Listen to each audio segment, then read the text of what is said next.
Okay, good morning, everyone. My name is Wendy Sternberg. I'm the Vice President for Academic Affairs and Dean of the College here at Oxy. I'm here with my colleagues, Dean Flott and Vice President for Equity and Justice, Carrie Bradley. I'll say a little bit more in a moment. I'm the Chief Academic Officer here at Oxy. I'm responsible for the academic program, and I'm delighted to welcome you to this session. The purpose of this session this morning, it's really designed to give our visitors an update on the start of the year, some insight into what's going on here on campus in the academic and student life areas. We did invite questions in advance of the session, so I hope we'll be able to address some of what's on your minds in our brief remarks this morning. The main event of this session, if you will, is going to be President Elam talking about his vision for Oxy 2030. The priorities he'll be talking about will be the guiding principles for what Oxy will be like in 2030, which, even though when you say 2030, it sounds even more Jetsons-esque than the current year, 2022, it really is right around the corner. So to get where we want to be in 8 years requires us to start that work now. So those of you that are connected to the Oxy of today will be a part of Oxy of the future. So before we get to President Elam's future-focused remarks, we thought we would take the opportunity to give you a little insight into what's happening on campus today. And that's what my colleagues and fellow senior staff members, Dean Rob Flott, Dean of Students, and Vice President for Equity and Justice, David Carrion Bradley, and I will each share a few words about our greatest triumphs and challenges in this current academic year. I get to start because I'm standing right here. So I will just begin by stating the obvious. Oxy is back, which we're very excited about. And to give you a sense of what that feels like to be at Oxy this fall, I want to take us back 2.5 years, actually a little bit more than 2.5 years ago, to the spring semester of 2020. I've been reflecting on that quite a bit this fall. I've been thinking about where we were as an institution at the outset of that semester. We had just successfully concluded the search for Oxy's current president, President Elam. The Oxy for Good campaign had just been publicly launched and was going really well. We'd been having events all over the country to talk about the exciting future for the college. Personally, I felt like I was firing on all cylinders. It was really just an exciting, great time to be at Oxy. And it's not an exaggeration to say that within 6 weeks at that time, it was January of 2020, within just a very short period of time, really everything changed. It started with us tragically losing 2 students, 2 members of our community within a 3-week period right at the outset of that semester, followed by our abrupt shift to remote learning that lasted far longer than anybody could have anticipated at the time. Now, it is true we came back to in-person instruction in fall of 2021, about a year ago, but we couldn't do many of the things that brought us together as a community. So fast forward now to fall of 2022. Obviously, the pandemic is still with us. We still are, we're still strongly encouraging people to wear masks, and many students and faculty are wearing masks in classrooms. We do have a robust testing operation. So there are things that certainly are different in fall of 2022 because the pandemic is still with us, but we really are able to do many more things than we could have done last year. So that's why I consider one of the greatest triumphs to be our community convocation that we held earlier this year, right at the start of the semester, in this very space. It was our first convocation in 3 years, our first really public bringing together of the entire community. We did it in a slightly different way this year. We really did want to bring our entire community together, not just our first-year students, which had been our convocation program in the past. It was a reimagined community celebration that we hope started a new tradition that will carry us to the future. Other exciting things that really make it feel like we are back in that same space where we were, in the same ethos, the same excitement we were at the start of the 2020 spring semester. This fall, we welcomed 8 new tenure-track faculty members to the Oxy community, and the year really is off to a great start in the academic program. I'll tell you quickly about 2 new initiatives in the academic program. One is our task force course. in the Diplomacy and World Affairs Department that connects students to the mayor's office, the Los Angeles mayor's office, where groups of Oxy students work with city officials in partnership with the city on problems, solving issues, or working on solutions to problems like housing insecurity, water resources, climate resilience. These are real-world problems that need creative solutions, and our students are part of that really important work that's happening in the city. We're also implementing a new initiative that's primarily targeted to first-year students, but not exclusively. It's funded by a $1.5 million grant from the Mellon Foundation called Humanities for Just Communities, in which a cohort of students takes an interconnected set of courses on a theme. This year's theme is Health, Illness, and Dignity. The program as a whole, and we're going to be doing this for the next several years, it's a 5-year program, and each year will be a new theme. This year's theme of Health, Illness, and Dignity features community-engaged courses, so courses that are working both here on campus and in the community outside, off campus. And the students will be working together on a project related to the theme that they'll be presenting on campus in the spring. I highlight these initiatives, the Task Force course and the Humanities for Just Community program.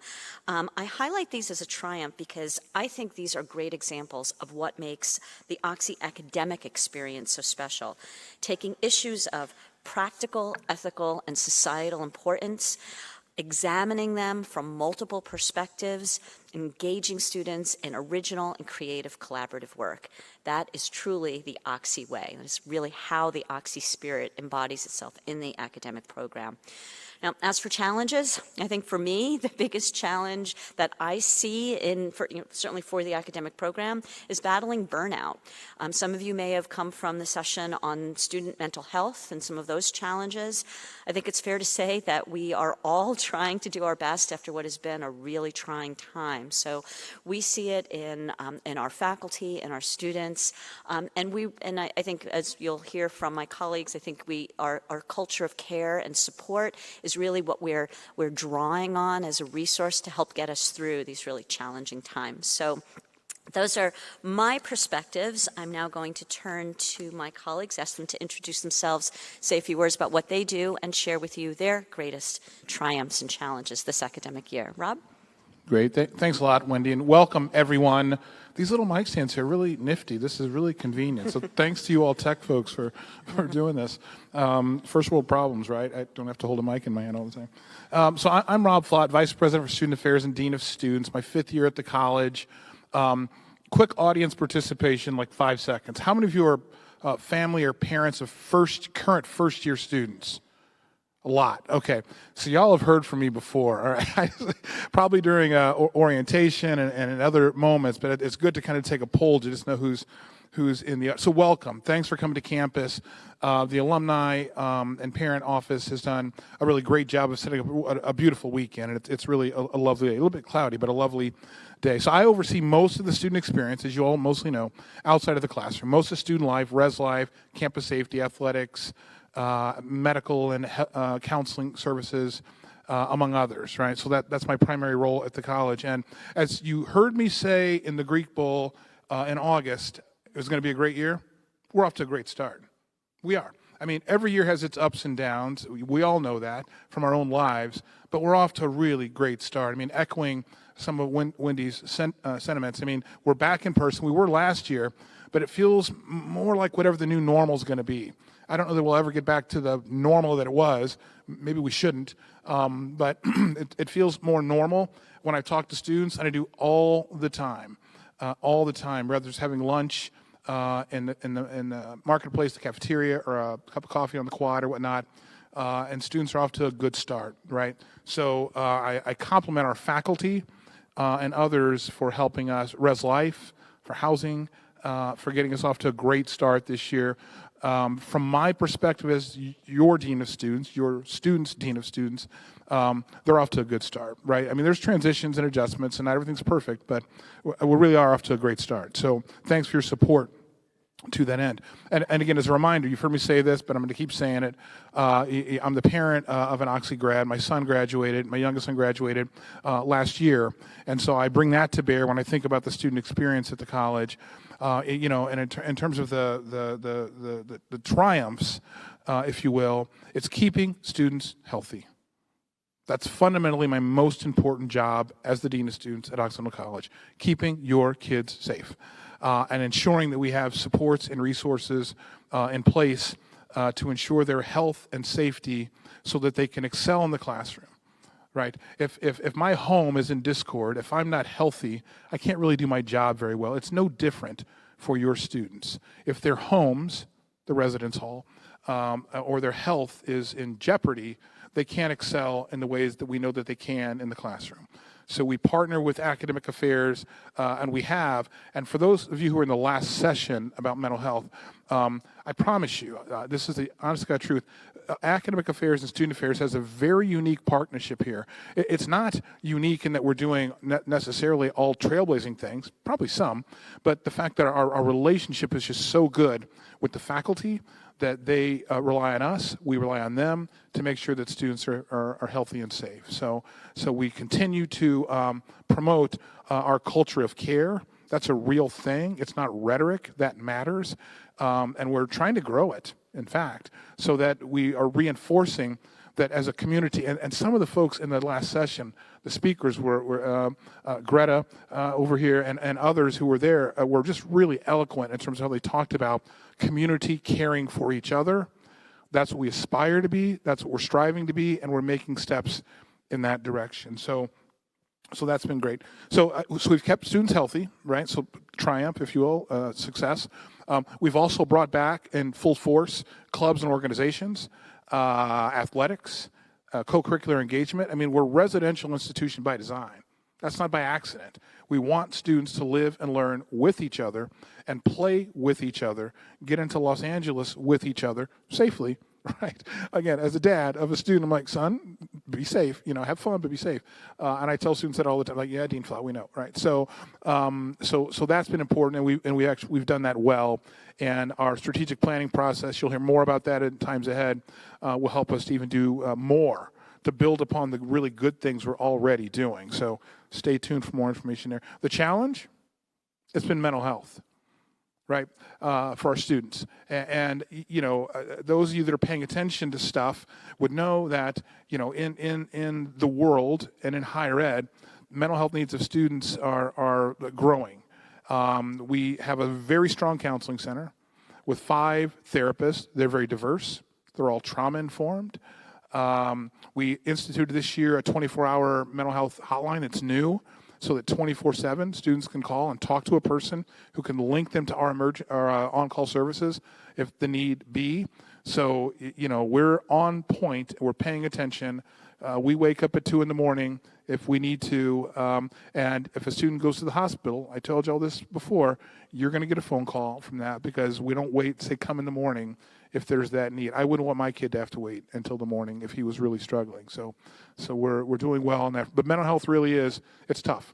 And I think that was happening. It was happening anyway, but the pandemic sort of exacerbated that here and every place else. And we've responded, I think, appropriately. And I feel good about what we've done. But the needs are more acute than what they've been in the past, and the volume is as great as ever. So as far as that goes, but students don't have to wait to get into our counseling center. They don't have to pay, so it's available for them should they need it. The other really exciting thing, related to the challenge, is we've had some very generous folks provide the college with a really healthy gift to help us create what will be a health promotion program. So when I was a therapist for a long time, right? My degrees are in psychology, and I remember part of why I left that role was because I wanted to see how can we prevent people from needing the degree of services that they need. They're always going to need it. We're not going to diminish our clinical services, but if we can make them less severe, or if we could sort of educate or inoculate, in a sense, students about stress and anxiety and depression, which were talked about in the last session, maybe that's a good way to go, to get upstream rather than downstream. So some really generous folks have given us some monies to develop a health promotion. We're very excited about that. That's going to start as soon as the spring of 23. We want to be planful and thoughtful about it. So we're just not going to just run out and do something. But and for the next at least several years, we have some strong support and funding for that. There are other needs, but I sleep well at night knowing that we're doing the things that we need to do to take care of your students' health and well-being. And again, that's the most fundamental thing to my job. The last thing I'll mention, I'll turn it over to David, my colleague, is in terms of challenges, is staffing. Many of you probably have heard of the great resignation that's hit most industries. Well, higher ed was no exception. Student affairs at Oxy was no exception. And so we've had folks leave. And interestingly, they haven't necessarily, actually they haven't mostly left for other jobs in higher ed. Other industries are attracting them and offering them compensation that we can't get close to. No college could. Our compensation is fair and solid, I believe. That's important. I want folks, my staff, to go home and feel like, okay, I'm earning what I deserve for the work that I'm doing. But they're going to other industries. We're in pretty good shape right now in student affairs at Oxy, but I'm trying to think of a challenge. It's been ensuring that we have the right amount of staff to make sure that your students are cared for and have recreational opportunities and are tended to and all of those things. So I'll stop there and turn it over to David Carrion-Bradley. Thank you, Rob. Thank you, Wendy. So good morning, everyone. My name is David Carrion-Bradley. I'm the Vice President for Equity and Justice. My pronouns are he and they. So as the VP for Equity and Justice, I oversee the Division of Justice, Equity, Inclusion, and Diversity. It's a long title, so we call it JEID here on campus, so it makes it a little bit easier to talk about these very big ideas and important work that we're doing. So this is actually a relatively new role in higher education, a relatively new role here at Oxy as well. In this role, I work at the structural and the strategic level in order to help increase diversity and inclusion at the college. And that diversity-related work includes a wide array of identities and cultural backgrounds. So race and ethnicity, religion, gender, sexuality, class, military status, disability status, and several others. In addition to diversity and inclusion work, I help to infuse equity and justice into everything that all of us at the college do on a daily basis. And the way that I do that work is primarily through partnership with a variety of folks across campus. That includes our president, the deans and the vice presidents, faculty, staff, students, alums, and parents. So it's a big network of folks who are doing this work, and we all work together, and my role in my office helps to provide leadership and guidance and support as we think through how we move the college closer to our goals related to justice, equity, inclusion, and diversity. So thinking about Triumph, I've actually only have been at Oxy for almost a year and a half now, but Oxy has an extraordinarily long and strong tradition of a dedication to JEID work. And so I think what is one of our triumphs is how we've been able to continue that work and grow that work during an unprecedented pandemic, while at the same time continuing to offer an excellent academic and co-curricular experience for our students, which are led by my colleagues Wendy and Rob. I think that's a feat. I mean, just keeping the trains running on time during the pandemic has been very, very challenging. And I think doing the JEID work that we're doing on top of what folks consider to be more foundational work, like teaching our courses and housing our students in our residential halls, is I think something that we can be proud of. Some of the examples of that JEID work that we've done in recent years include initiatives like the Cal Grant Promise. Under this initiative, we're able to offer any admitted student who qualifies for the Cal Grant full tuition. And so this really opens up the Oxy education to low-income and middle-income families across California. And we just launched that in the spring, and we're really excited about the effect that that's going to have on our students and being able to support them and give them access to the Oxy education. Another initiative is the Mellon Faculty Diversity Initiative, which we launched about a year and a half ago.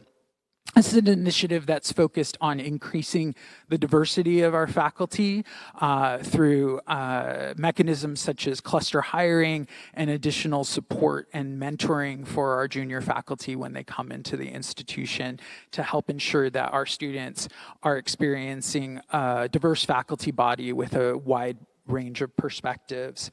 We launched something called Oxy Speaks last semester. This is Oxy's first comprehensive community-wide campus climate survey. Campus climate surveys are a tool that any institution who is dedicated to JEID work utilizes in order to better understand the lived experiences of all of the members of the community on campus.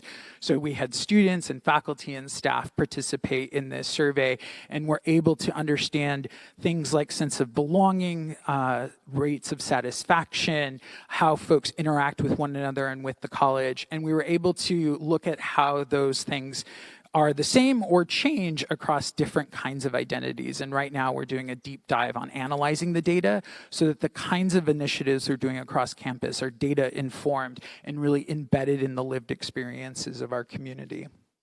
We launched something called the Bias Education and Support Team, or BEST. This is a new structure that we put in place to help support our students who feel like they've experienced an incident of bias. And so this is meant to really help make the experience better for all of our students. And we recently, Rob was talking about generous donations we received for mental health.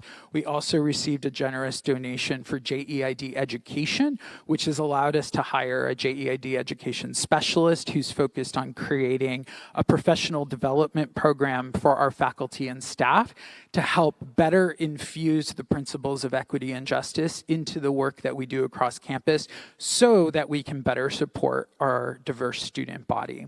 So I think these are just a few highlights of some of the JEID work that I think serves as a triumph for the college.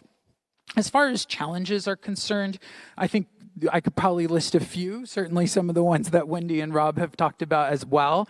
But I think for JEID, one of the biggest challenges is that it actually encompasses an enormous portfolio of issues.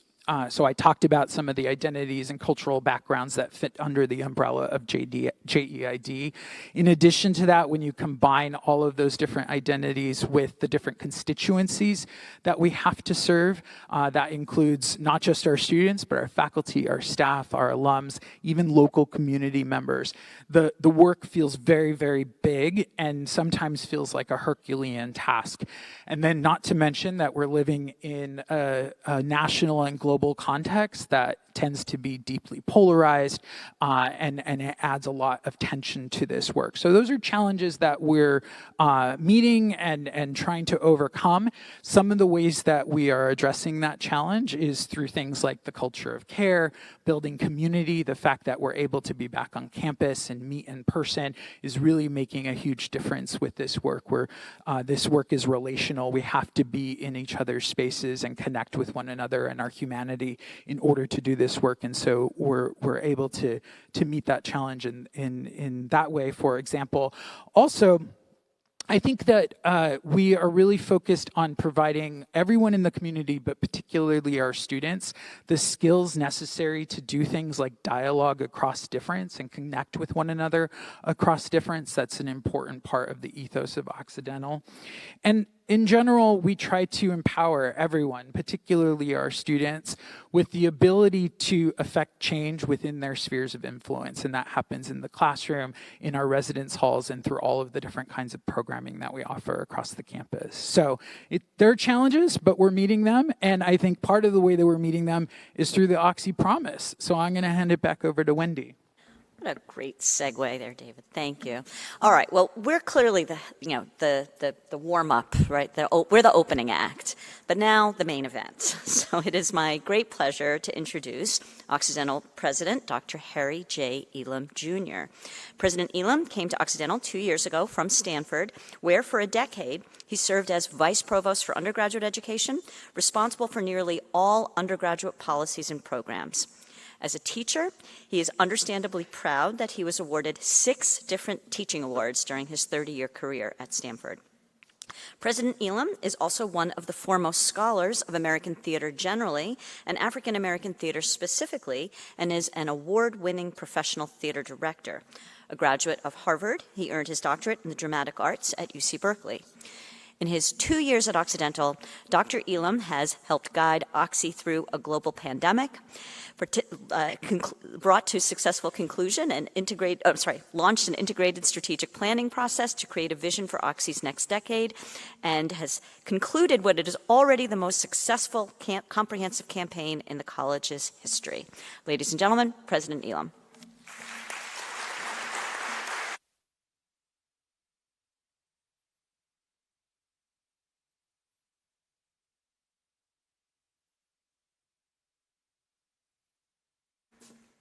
Thank you, Wendy, and thanks to all the VPs for their words of challenges and promises for the future.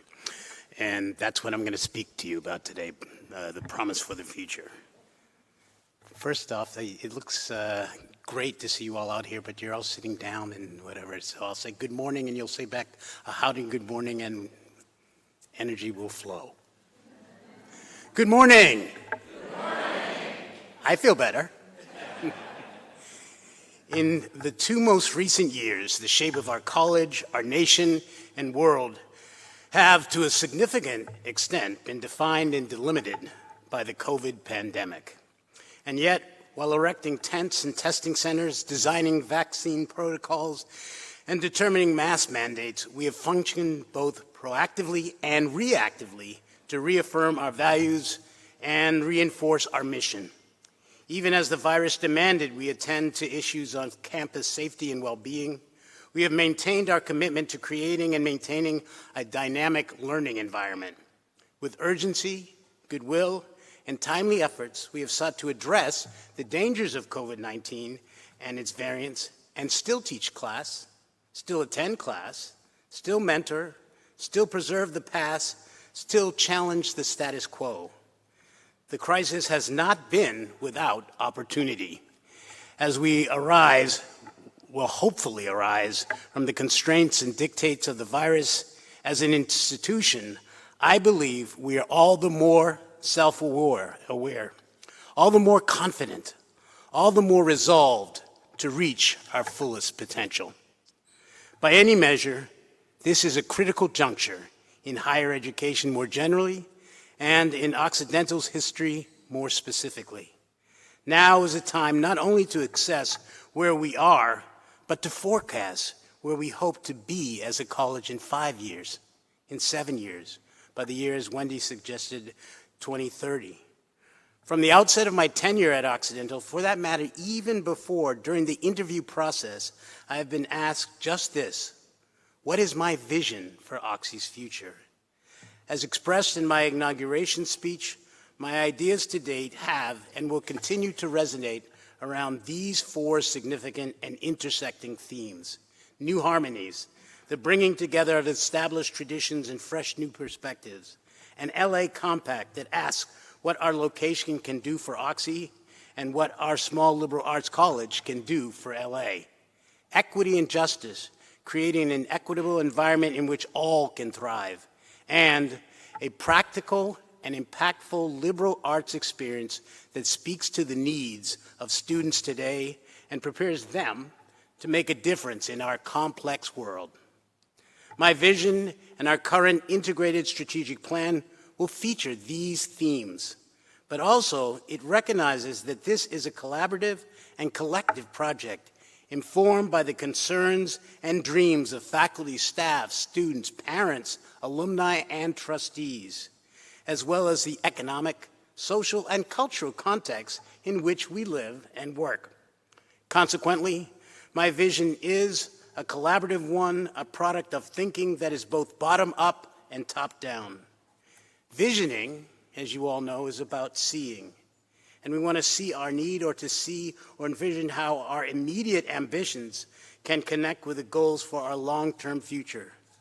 Simply put, we want Oxy to thrive now and tomorrow.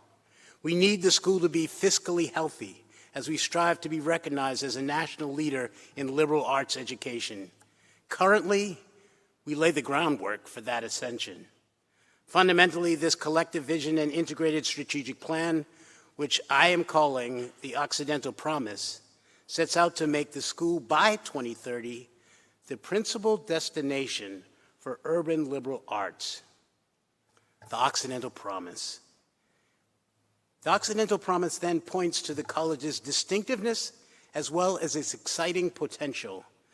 The Occidental Promise seeks to further our mission of delivering an exceptional liberal arts education by strategically creating new harmonies between academic training, real-world experience, and social impact.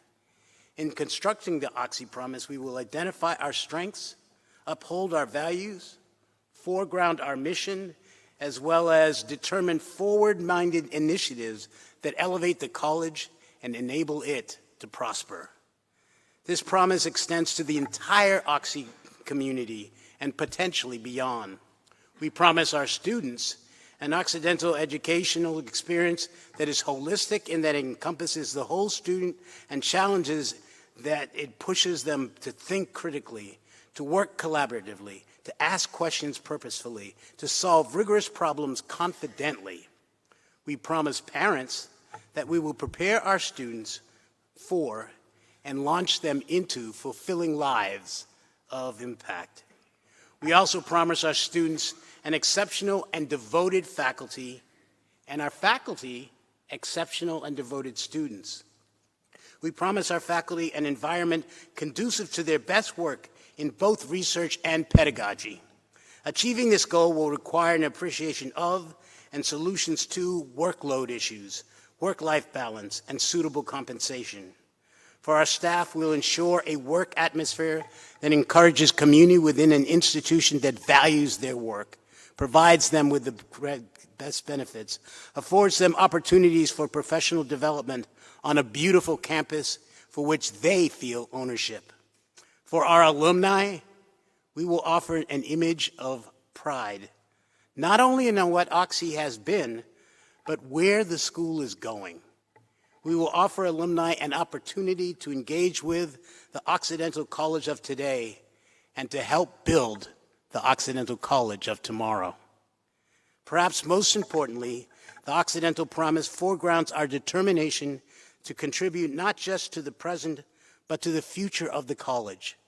30 years from now, when this strategic plan has run its course, Occidental must be here, still producing exceptional graduates. Achieving this goal, I believe, requires recognizing and foregrounding our dynamic location and the distinction of our immersive pedagogy. Now, what do I mean by immersive? In critical ways, Occidental and liberal arts have always and already been immersive in the sense that humanities, as much as the sciences and social sciences, hope to submerge students in the process of learning.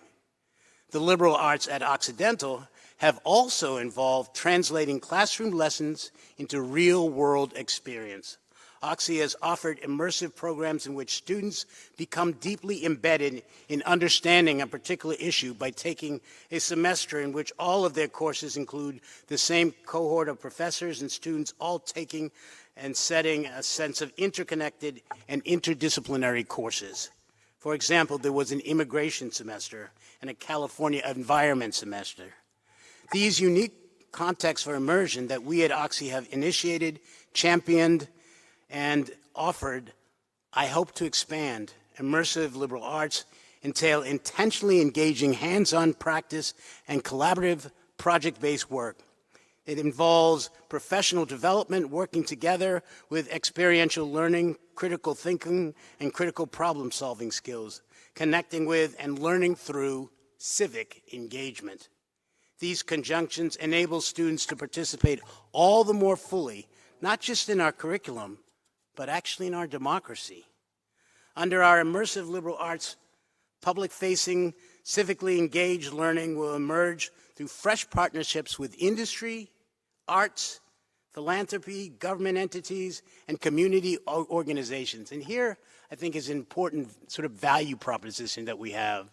As we know, college is getting more and more expensive. Parents and students want to know that there's something out there for them at the end of those 4 years. And having immersive learning, I think, helps in that process, helps to get them to understand professional development, gets them to appreciate their practical skills, and helps them, in that sense, launch into lives of impact. This will create purposeful and productive collaborations, exclusive internships, and industry practicums. For example, through Occidental alumni, we have an internship specifically for Oxy students in the media division of Warner Music. My hope is that we can increase such offerings. We also need to continue to support and champion our signature immersive courses, the Kahani UN program, which students come here specifically to take that program or to go to New York, the campaign semester that's happening now, and the Obama Scholars Program that we've recently changed and will grow as well. We want to make it possible for every department at the school to offer at least one course designed as immersive. Some first-year required courses may also offer immersive liberal arts as part of their focus on their shared intellectual experience. Immersive liberal arts are not simply about vocational or practical training. Rather, immersive liberal arts link practical and theoretic learning. Immersive education, I would contend, is crucial to the development of academic excellence going forward and in the service of students and society's higher strivings as students learn about themselves and their world in profound ways.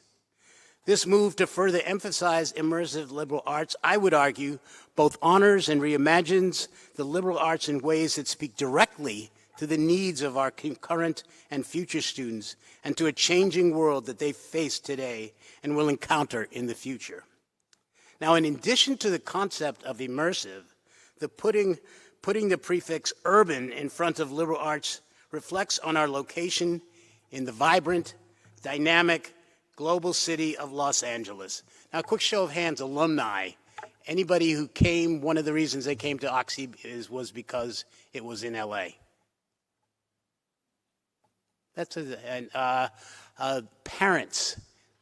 How many of you know that your child came to Oxy because it was in LA?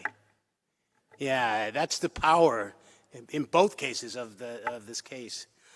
So traditionally, small liberal arts colleges, as we know, operate as worlds unto themselves, with bucolic but sometimes isolated campuses set in rural areas away from the hustle and bustle of city life. Occidental, as we all know, is different.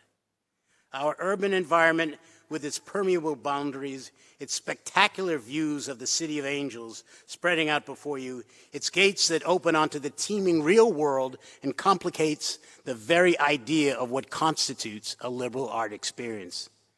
Connecting to the city in experiential ways fosters learning and knowledge production in exciting forms, and that is crucial here at Oxy. Because of its environmental diversity, Los Angeles offers the space for oceanic excavation and drought-tolerance experimentation. Departments that already engage in diverse immersions in non-traditional urban liberal arts learning in Los Angeles range from marine biology to philosophy. I don't know any other school that has experiential learning as a requirement in philosophy. From chemistry to politics. In addition, our urban locale opens us up to Oxy-specific and exclusive strategic partnerships and asks not simply what LA can do for Occidental, but what Occidental can do for the city. We need, more intentionally, to maximize mutual beneficial connections between Oxy and the city of Los Angeles for intellectual, personal, and professional growth of our students and of our faculty, and for the good of Los Angeles. Ideally, our relationship with LA will amplify our distinction and differentiate us from our peers and attract interest from prospective students, peer institutions and organizations, groups, industries in and around and beyond LA. A leading element in our relationship with LA lies in our developing and implementing a center for engagement with LA that will support and coordinate initiatives in and with Los Angeles from across our campus. We need to structure the center so that students play critical roles within it. This formula is highly unusual in academia, for a research institution usually revolves around graduate students and postdocs, not undergraduates. In contrast, our center foregrounds our students. It will also be able to help in terms of collaboration with nonprofit organizations and community partnerships, nurturing relationships with industry and the arts community, structuring engagements with government and policymakers. One of my goals is that we can offer an internship in LA for every student who's matriculated who wants one. And we're well on the way to that goal. Yet the urban liberal arts are not limited to our relationship with the city of LA. They reflect our interface with cities from the local to the global. We do this through our unique position on the Pacific Rim and from our desire to produce students that are responsible and productive global citizens. The example of the importance of being actually in New York with a UN program speaks to this. With Oxy, the idea of immersed in LA, students have the opportunity for personal, intellectual, and professional development outside of our campus borders. Our curriculum introduces students to the urban and global issues that face urban areas in general, and Los Angeles in particular, and our community-engaged curriculum helps them participate in solutions. Our road to elevating academic excellence depends now more than ever on providing a transformational educational experience shaped by our mission, our values, our location, as well as the current context for higher education in which we operate. In order to do so, we must find strategies for supporting and fortifying the foundations of our enterprise, teaching and learning. Over time, every department and program need to have an increased percentage of tenure and tenure-track faculty and fundamental resources, lab equipment, et cetera, so they can even be more effective delivering their curriculum. In order to recruit and retain our excellent faculty, we have to maintain attractive competitive salaries, workload and housing assistance programs in order to appeal and support them in their careers here in Los Angeles. The Occidental promise depends on our securing our foundations, educational, physical, financial. Accordingly, with a much overdue renovation of the 62-year-old Norris Chemistry Building, we will be able to double down on our efforts to be one of the best and most diverse undergraduate scientific research programs in the country.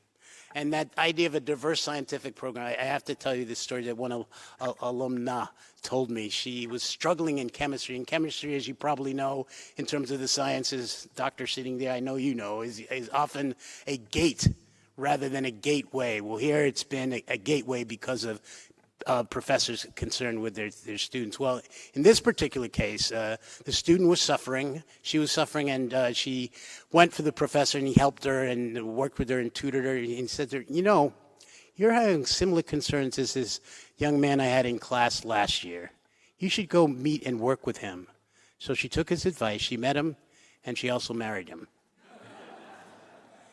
Creating innovative New Harmonies courses can advance our curriculum and authorize intersectional, cross-disciplinary pedagogy through courses that purposefully connect theory and practice.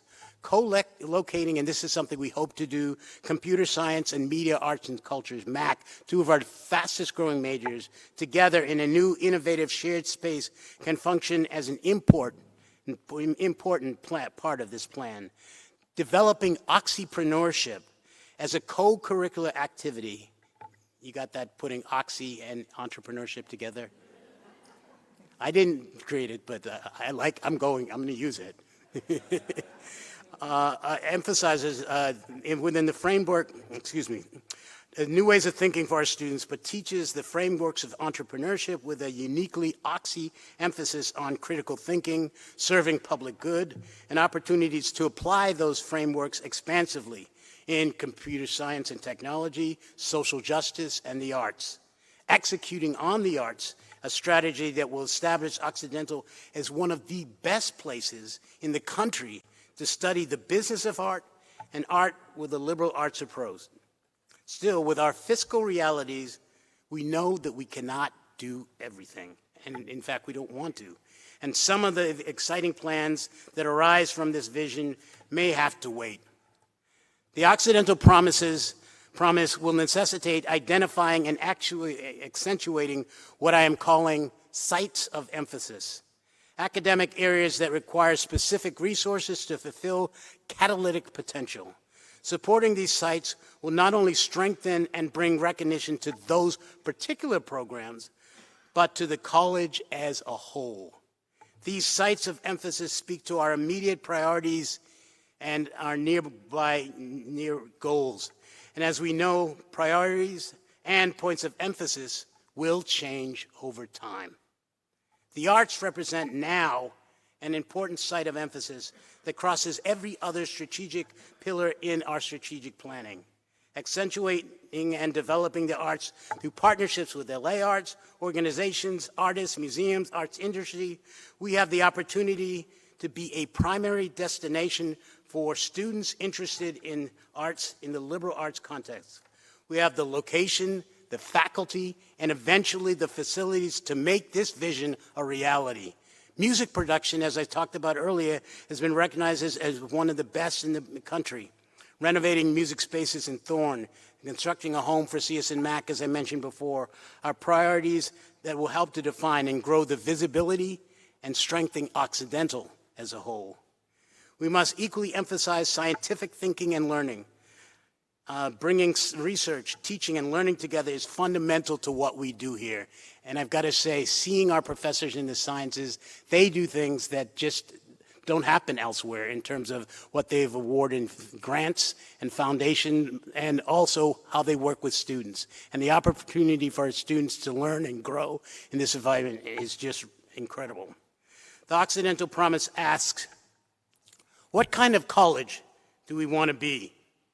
Can we envision a college where equity and justice are understood as intertwined with and imperative to academic excellence infused in the everyday work of the faculty and staff and students? Can we prevent a cancel culture mentality that stifles discussion, inclusion, and learning across difference? Can we employ a restorative justice model in facilitating community dialogue, establishing shared values and principles? Can we affirm our social compact with each other, confirm our principles, and enact community in ways that reinforce ethical responsibilities? Occidental College promises to recognize and act on the grave problem of climate change and its associated impacts, particularly for our most vulnerable communities. The college stands poised to act in ways that will protect future generations and create a healthier ecosystem on the campus and beyond. A sustainability lens will be applied to every initiative arising from the integrated strategic plan. Our express goal is to develop an overall strategy for the climate and our climate justice efforts, such as carbon reduction, water resources management, extreme heat resiliency, and environmental justice. We will work to reach zero emissions by 2050. Equally important as a lens is an equity lens, which will be applied to all we do. Equity and access have been and must remain a part of our mission. Moreover, it's not simply a matter of numbers, of being more diverse or incorporating more people of color into the college.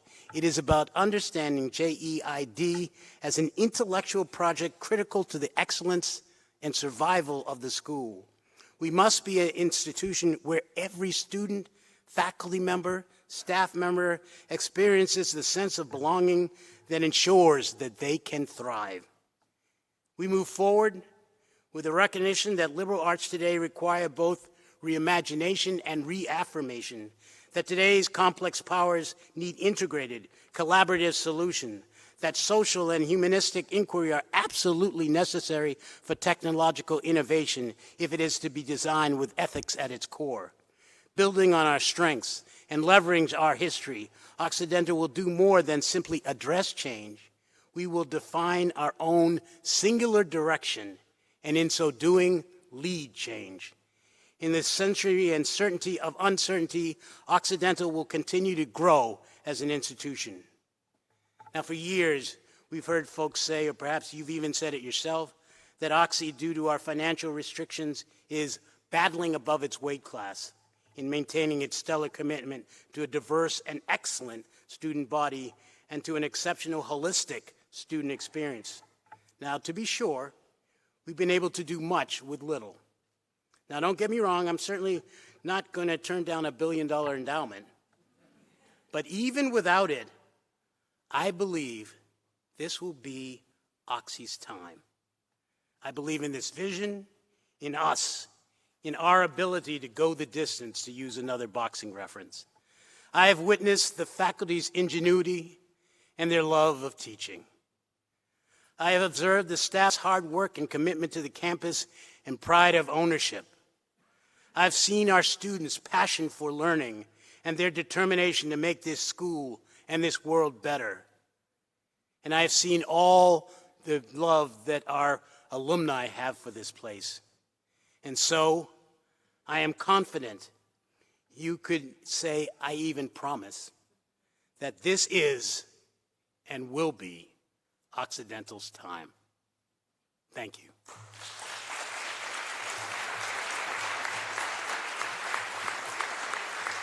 Turn it back to Wendy. Thank you, Harry. And thank you all for being here. I'd also like to thank my colleagues for being part of the program today. And this concludes our program, and I do want to encourage you to participate in the other wonderful events this afternoon, activities throughout the day, including Oswald's homecoming celebration and parade, which is starting in the quad right about now. So hope to see you there. Thank you.